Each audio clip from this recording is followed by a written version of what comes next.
There's the English farmhouse.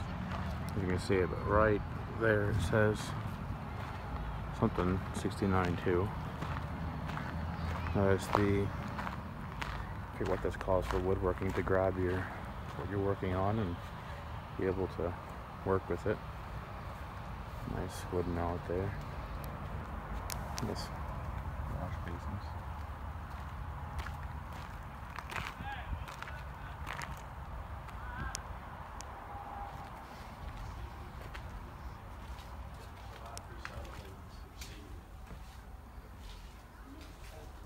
So now, where would the young farmer would be okay? These would be purchased.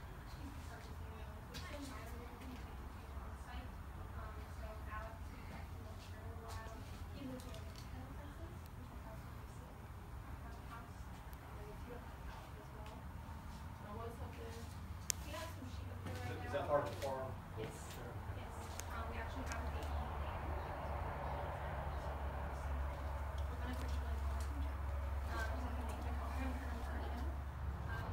So now we're coming up on the English farm part of the museum. And here's some goats. So they're just trying to chill as much as possible. They could go get in some shade. So anyways, here's the English farm house. We'll go check that out next. These folks aren't really drinking a lot of water because the water is shared with their livestock and is often contaminated because of that. So your mom is actually the one that's brewing your beer. And she's going to do it in 3 different stages. The first batch will be a strong ale using those same spent grains. She'll make a table ale and a weak ale for the kids, only about a couple percent, 2% alcohol. Is that what they call small ale? Mm-hmm. Yes, sir. Yeah. So you'd store that here. We've been experimenting with it starting last fall, and we're finding it kind of an interesting challenge because the hops and the barley themselves are more productive. So we have to kind of vary the amounts we're using from the recipes we have. Oh, so the genetic makeup of the ingredients has changed significantly. So the formulation has changed. You have to, and you're learning that yourself. Well, that's interesting. Yeah, it's really interesting. So for a while, we were having trouble getting the alcohol percentage low enough, which that's a problem. I know. So I was like, darn. Just put a little more water in it. So, and then for a while there too, there was like way too hoppy, and then so we're slowly working it out. So do you have is this just something the new students are doing, or is it something that do you have an ale master or a brew master doing it? Or? Kind of. So Alex, again, he'll be down here in a little while. He is more in charge of this because he's kind of a full-time staffer of the English house. I see. And then we've got some other volunteer brewers who are really interested in brewing at home, but they like to volunteer and help out with that here. Yeah, we do all kinds of activities here on the farm. So at the end of the month, we're doing some sheep shearing days. Mm-hmm. So they'll all get a haircut. And so we'll also do wool processing here on site. So normally I'll ask who the youngest kid is, and they'll raise their hand, and I'll ask if they know what a chamber pot is. I'll go to the bed. Yeah. Yes. My grandmother used to use one when she was growing up. These folks. Is there one under there now? There is. There it is. Yep. These folks, if it was just urine, they would actually store that in their cattle shed in a large barrel, and as it ages, it turns into ammonia. And you're going to use that ammonia as a cleaning agent to get the lanolin oils out of the wool. So it doesn't itch. Well, it makes it easier to spin later. Okay. So, yep. Huh. I wouldn't have thought about that. So she was also saying that the here comes my traveling mentor again. That the family that would live in this house, which the tiles are clay, by the way. The family that would live here would be upper middle class to be able to afford a 10-room house like that, and they would grow a kitchen garden, which is what you see here. I kind of wonder about raised beds. It's interesting. There's some more goats. They'd also grow barley, and it was what she said. I think she also said wheat as well, and that would be used for general grain.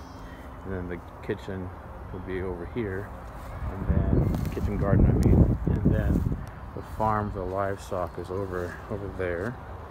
She said that this house was in England from 1630 until about 1960 or 1941, and then was brought over here to the U.S. in the 90s. And because of our not extreme climates, but our varying climates here, the material the house is made of expands and contracts to the point that it doesn't really hold together really well. But I would think that these beams and stuff for the most part are original, so pretty interesting.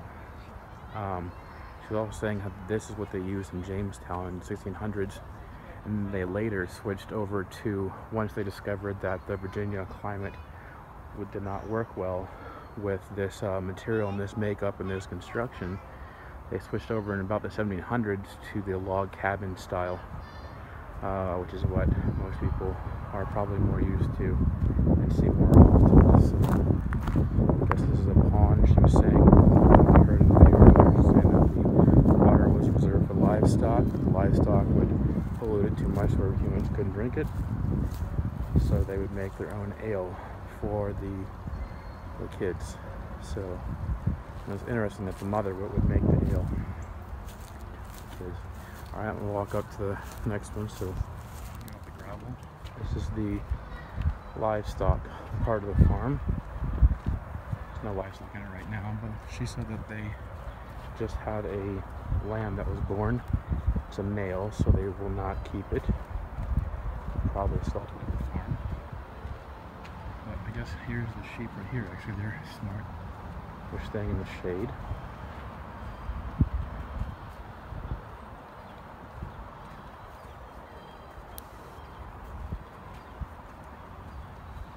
Oh, there's a lamb over there in the corner.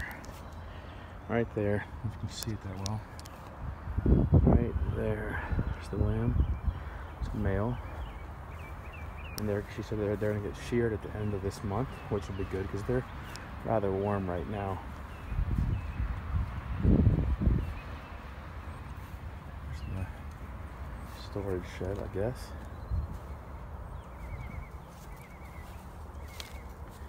There's a bull way up there on the hill. Right there.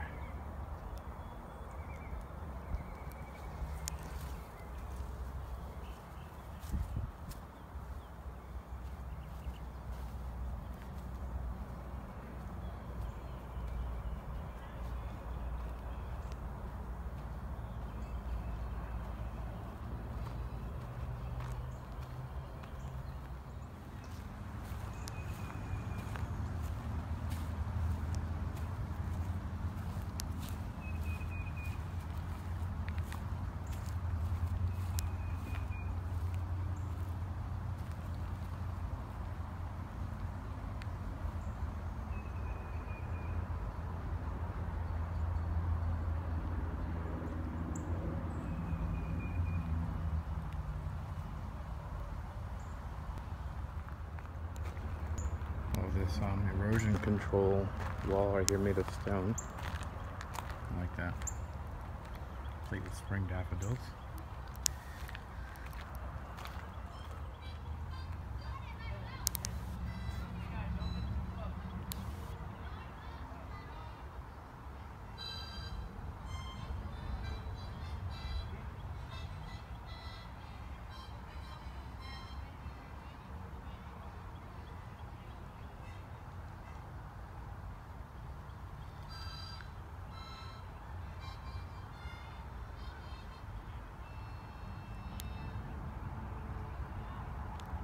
Right next, coming out to, I think, the Irish Forge, I want to say.